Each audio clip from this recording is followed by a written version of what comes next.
Novel Hujan adalah salah satu novel kategori bestseller yang merupakan karya Terelie. Terelie, yang nama aslinya adalah Darwis, adalah penulis dan akuntan berkebangsaan Indonesia. Debut kepenulisannya diawali tahun 2005 melalui novel hafalan Sholat Delisa. Terelie telah menerbitkan lebih dari 50 buku di sepanjang karir menulisnya. Novel menceritakan tentang Esok dan Lail yang memerankan tokoh utama. Keduanya dipertemukan pasca gunung meletus di tahun 2042. Sedangkan, tokoh pendampingnya ada Maryam yang menjadi sahabat Lail, wali kota beserta istrinya, Claudia, Elijah, ibunya Lail, ibu penjaga asrama dan ibunya Esok. Efek letusan gunung sangat dahsyat karena memporak-porandakan hampir seluruh isi bumi dan hanya menyisihkan 10% manusia. Selain itu, cuaca dan iklim menjadi kacau.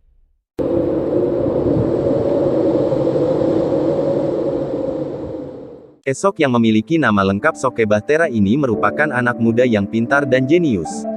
Ketika berumur 16 tahun, ia berpindah ke ibu kota untuk meneruskan sekolah. Akhirnya, ia bisa membuat mobil terbang untuk pertama kali. Lail adalah tokoh wanita yang sederhana, tinggal di panti sosial, menjadi relawan kemanusiaan dan mengenyam pendidikan di sekolah perawat. Ia menyimpan perasaan cinta yang mendalam selama bertahun-tahun kepada Esok, namun tidak bisa diungkapkan. Esok sendiri tidak memiliki waktu lebih walau hanya sekedar menemani atau menghubunginya karena kesibukannya. Cerita dengan latar di tahun 2042 sampai tahun 2050 ini mengangkat genre science fiction. Di dalamnya terdapat bumbu-bumbu kisah percintaan remaja. Selain itu, juga menceritakan dunia masa depan yang penuh teknologi canggih. Peran manusia sudah digantikan dengan teknologi dan ilmu pengetahuan. Manusia semakin dimanja dengan teknologi yang ada, tidak perlu memasak, menjahit dan mengerjakan aktivitas lainnya.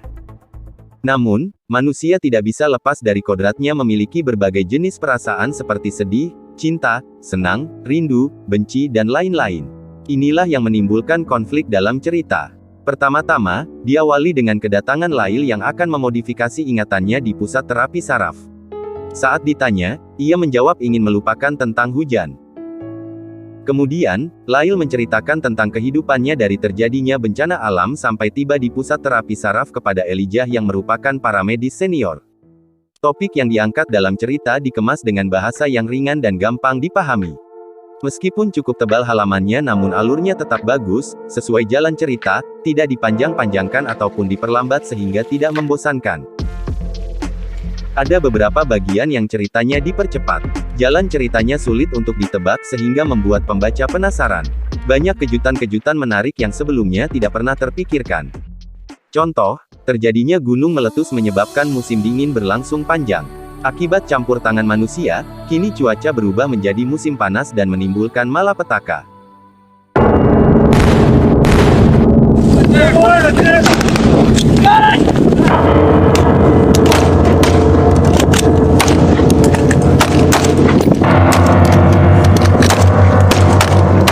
Tidak ada orang yang tahu kapan musim panas akan berakhir.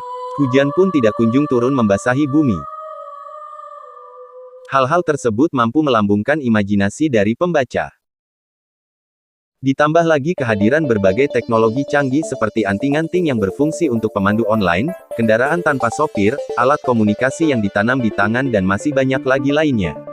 Semua benda-benda tersebut tampak nyata dan seolah benar-benar ada di masa depan. Ketiadaan sinopsis pada sampul belakang dan daftar isi mengundang daya tarik pada novel karena sukses membuat semua orang penasaran untuk mengikuti sampai akhir. Karakter Lail dalam cerita kurang kuat karena hanyalah gadis cengeng yang lemah dan tidak memiliki inisiatif.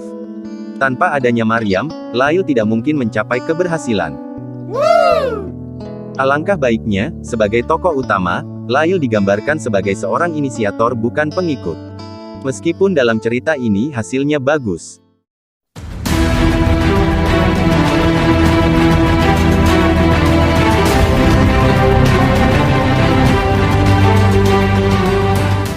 Semua aspek yang terkandung pada cerita hanya seputar ilmu pengetahuan dan teknologi saja tanpa menyinggung agama.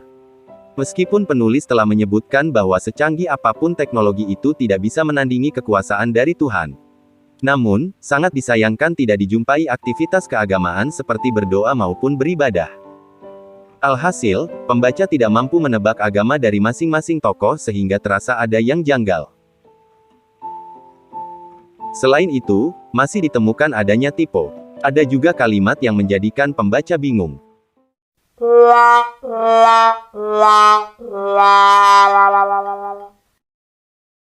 Contohnya pada halaman 120 ditulis bahwa Lail dan Maryam akan ditugaskan pada sektor 3. Sedangkan, di halaman 135 tertulis Lail dan Maryam akan berangkat ke sektor 4 untuk penugasan pertama. Semoga untuk kedepannya bisa diperbaiki kembali sebelum dicetak. Salah satu tanda bahwa novel itu bagus dan berkualitas adalah penulis bisa memunculkan keinginan dari pembaca untuk terus mengikuti cerita sampai tamat karena tidak mudah diterka kelanjutannya. Resensi novel Hujan ini membuktikan kesuksesan Terelie. Demikian resensi novel Hujan karya Terelie. Sangat seru bukan jalan cerita novel ini?